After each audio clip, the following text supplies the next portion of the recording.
Hindi class में आप सभी लोगों का स्वागत है।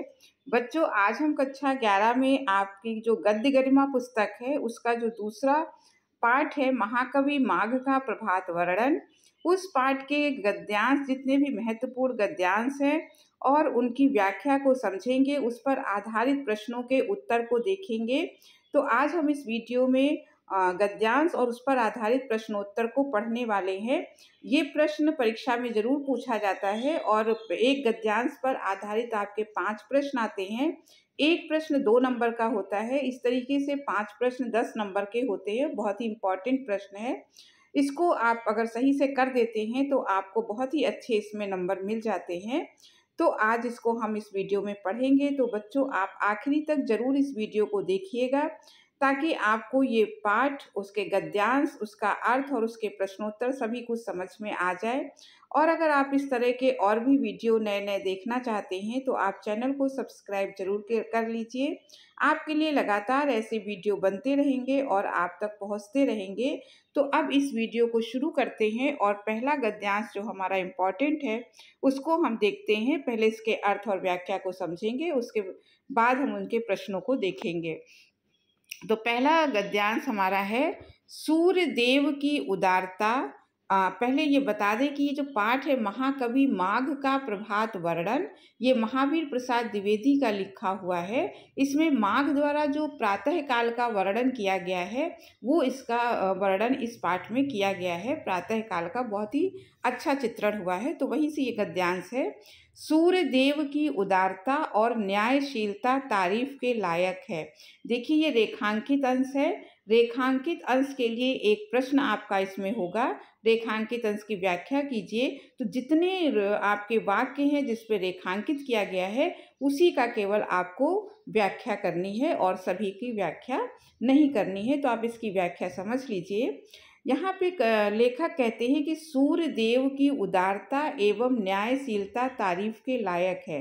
यहाँ सूर्य देव की प्रशंसा की गई है कि सूर्य देव का जो स्वभाव है वो बहुत ही उदार है और वो बहुत ही न्यायशील है। तो उनकी उदारता और न्यायशीलता तारीफ करने योग्य है। तरफदारी तो उसे छू तक नहीं गई। सूर्य देव किसी भी के साथ पक्षपात वाला व्यवहार नहीं करते हैं, किसी की तरफदारी नहीं करते हैं। पक्षपात की तो गंध तक उनमें नहीं है। तो सूर्य देव किसी भी व्यक्ति के साथ, किसी भी समाज के साथ तरफदारी या पक्षपात का व्यवहार नहीं करते हैं। वो सबके साथ एक जैसा समान व्यवहार करते हैं। देखिए ना, उदय तो उनका उदयाचल पर हुआ। जिस पर्वत से उनका उदय होता है उसे उदयाचल पर्वत कहते हैं। तो यहाँ पर लेखक कहते हैं कि उनका जो उदय हुआ, उनका जो जन्म हुआ, वो तो उदयाचल पर्वत के ऊपर उनका जन्म हुआ। पर क्षण ही भर में उसने अपने नए किरण कलाप को उसी पर्वत के शिखर पर नहीं, प्रत्युत सभी पर्वतों के शिखरों पर फैलाकर उन सब की शोभा बढ़ा दी। अब यहाँ लेखक कहते हैं सूर्य के बारे में कि सूर्य का जन्म तो उदयाचल पर्वत पर हुआ है, लेकिन एक ही क्षण के अंदर वो उस उदयाचल पर्वत से भी ऊपर उठकर अपनी किरणों से केवल उसी पर्वत की शोभा नहीं बढ़ाते हैं जहाँ उनका जन्म हुआ है, बल्कि सभी पर्वत शिखर पर अपनी किरणों को फैलाकर, अपनी शोभा को फैलाकर सभी पर्वतों को शोभायमान कर देते हैं, सबकी सुंदरता को बढ़ा देते हैं। शोभा बढ़ाना माने सभी की सुंदरता को बढ़ा देते हैं। इतना आपका रेखांकित अंश था।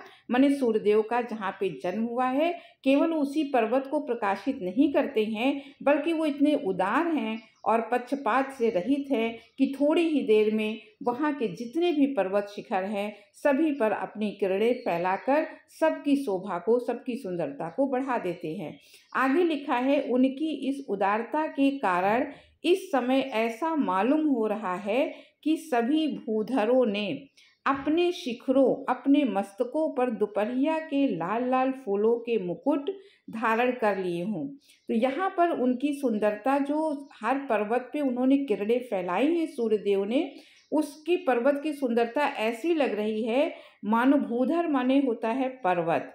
तो यहाँ पे कहा कि जितने भी भूधर हैं, जितने भी वहाँ आसपास के पर्वत हैं, सभी पर्वत पे लाल लाल, सुबह सूर्य जब निकलता है तो लाल होता है, तो लाल लाल किरणों की से उन्होंने जो हर पर्वत के शिखर की शोभा बढ़ाई है, वो देखकर ऐसा लगता है कि मानो सभी पर्वत शिखर ने दोपहर के लाल लाल फूलों के मुकुट को अपने सिर के ऊपर, शीश के ऊपर धारण कर लिया हो।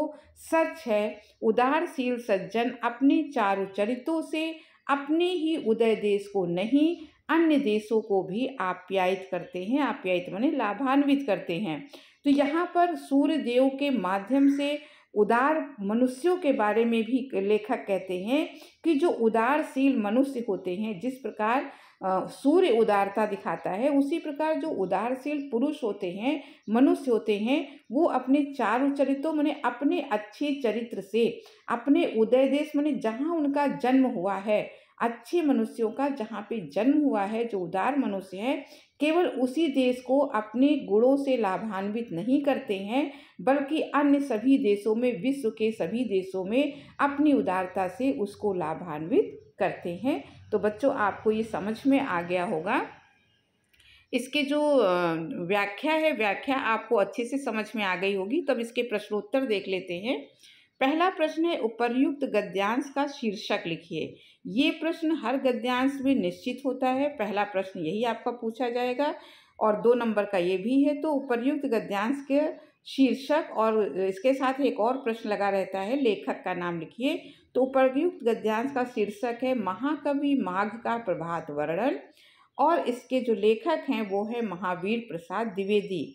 अगला प्रश्न है, प्रस्तुत गद्यांश के रेखांकित अंश की व्याख्या कीजिए।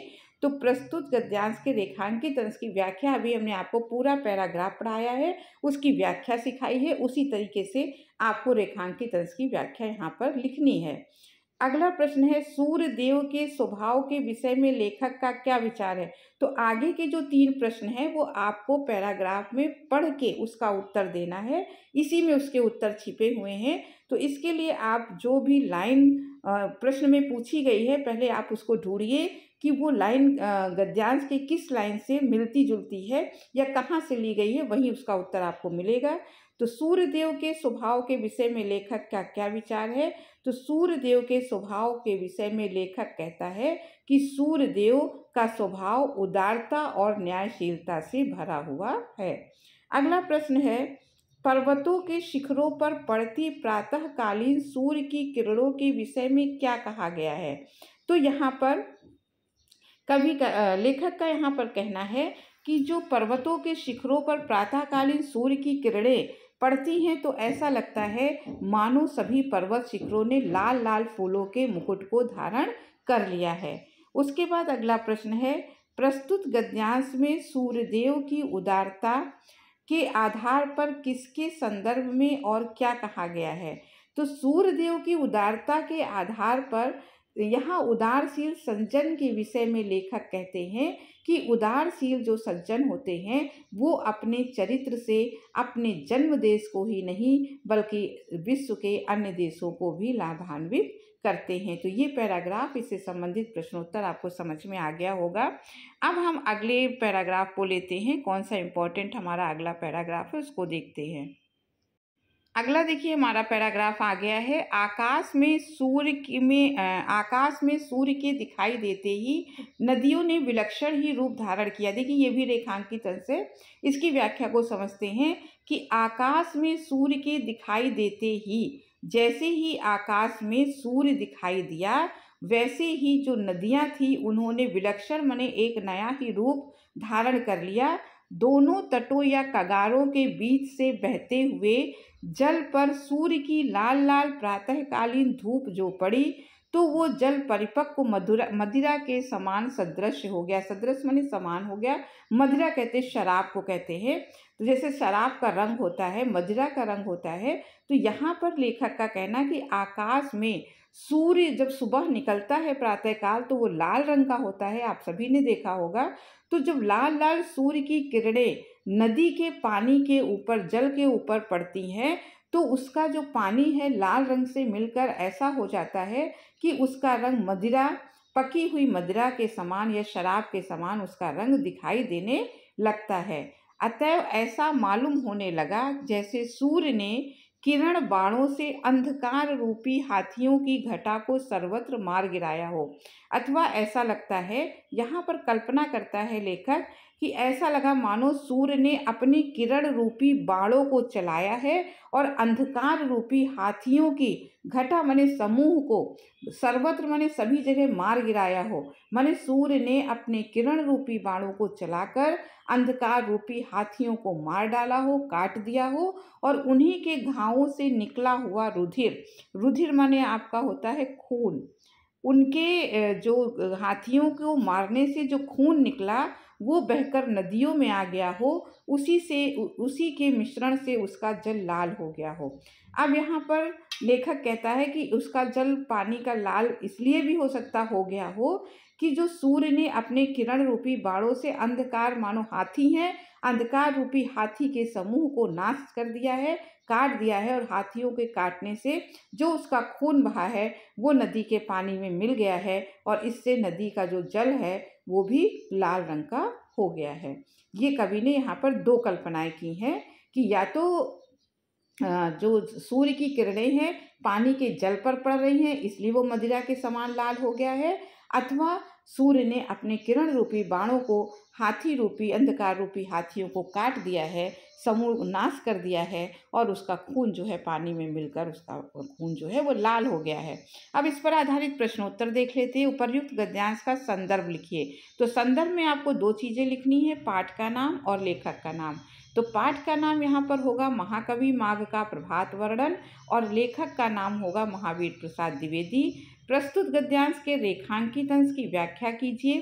तो रेखांकित अंश यहाँ आप व्याख्या भी हमने आपको समझाई है, उसी तरह आपको करना है।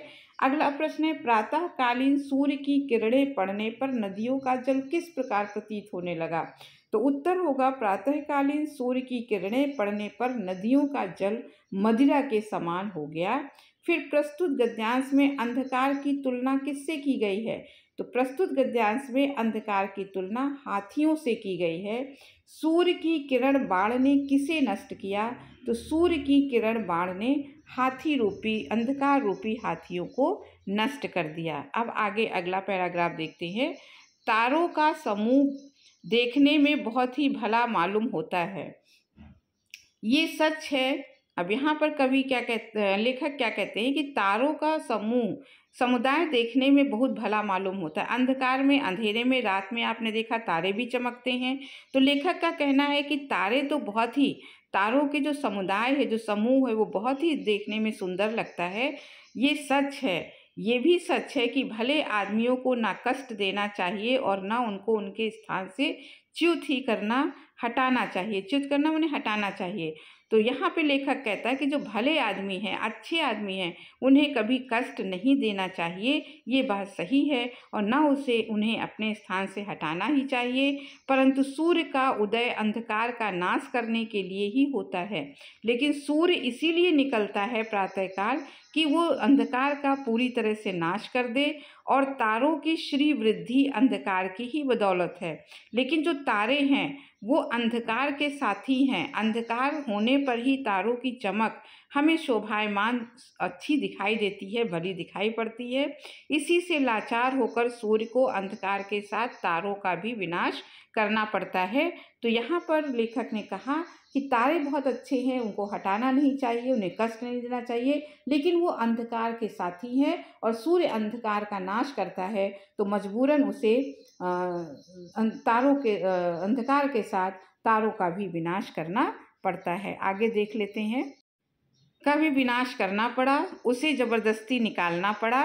तो यहाँ पर लेखक कहते हैं कि उसे तारों को कष्ट देने का कोई उसका अभिप्राय नहीं था, कष्ट नहीं देना चाहता था, लेकिन क्योंकि वो उसके शत्रु अंधकार का साथी था, इसलिए मजबूरन अंधकार के साथ तारों को भी उसे हटाना पड़ा। बात ये है, देखिए रेखांकित अंश आपका आ गया। बात ये है कि शत्रु की बदौलत ही जिन लोगों की संपत्ति और प्रभुता प्राप्त होती है, कि जो लोग हमारे जो दुश्मन हैं, शत्रुओं के कारण, शत्रुओं के जो मित्र हैं, उनकी जो संपत्ति है और प्रभुता है, महत्व जो है, जिनका शत्रुओं के कारण है उनको भी मार भगाना पड़ता है। तो शत्रु का विनाश करने के साथ शत्रुओं के मित्र को भी मजबूरन मारना पड़ता है। हालांकि उनसे कोई, शत्रु के मित्र से कोई दुश्मनी सीधी नहीं होती है, लेकिन फिर भी शत्रु के साथ उनका विनाश करना आवश्यक है। शत्रु के साथ ही उनका भी विनाश साधन करना ही पड़ता है। तो शत्रुओं का जैसे जैसे विनाश किया जाता है तो उनके जो मित्रगण हैं उनका भी विनाश करना ही पड़ता है। ना करने के भय से भय का कारण बना रहता है। राजनीति यही कहती है। लेखक कहते राजनीति में यही कहा गया है कि शत्रु के साथ उसके जो हितैषी लोग हैं, जो उसके मित्रगण हैं, जो उसके साथ संगी रहने वाले हैं, उनका भी विनाश कर देना चाहिए। ना करने से शत्रुता के या आक्रमण के भय का कारण बना ही रहता है। तो आपने इसको समझ लिया। अब इसके प्रश्नोत्तर देखते हैं। उपर्युक्त गद्यांश के पाठ एवं लेखक का नाम लिखिए। तो उपर्युक्त पद्यांश का जो पाठ है महाकवि माघ का प्रभात वर्णन, लेखक का नाम है महावीर प्रसाद द्विवेदी। प्रस्तुत गद्यांश के रेखांकित अंश की व्याख्या कीजिए। तो अभी आपको गद्यांश की व्याख्या के साथ रेखांकित अंश की व्याख्या समझाई गई है। उसी तरह आपको इस प्रश्न का उत्तर देना है। तारों का समूह देखने में कैसा प्रतीत होता है? तो तारों का समूह देखने में बहुत ही भला प्रतीत होता है। गद्यांश के अनुसार राजनीति क्या कहती है? तो गद्यांश के अनुसार राजनीति कहती है कि शत्रु के साथ उनके मित्रों का, उनके साथियों का भी विनाश करना जरूरी है। सूर्योदय का प्रमुख प्रयोजन क्या होता है? सूर्योदय का प्रमुख प्रयोजन अंधकार का विनाश करना होता है। तो इस प्रकार से ये 3 आपके महत्वपूर्ण पैराग्राफ थे। उसके आपके व्याख्या थी, अर्थ था, उनके प्रश्नोत्तर थे। आशा है आपको ये जो वीडियो है बहुत अच्छे से समझ में आ गया होगा। अब इस पाठ से संबंधित आप जितने भी गद्यांश है उनका प्रश्नोत्तर आप अच्छे से कर पाएंगे। तो बच्चों, ये वीडियो अगर आपको अच्छा लगा हो तो आप चैनल को सब्सक्राइब जरूर कीजिएगा, लाइक कीजिएगा, शेयर कीजिएगा। अब अगले वीडियो में फिर किसी टॉपिक के साथ मिलेंगे। तब तक के लिए धन्यवाद।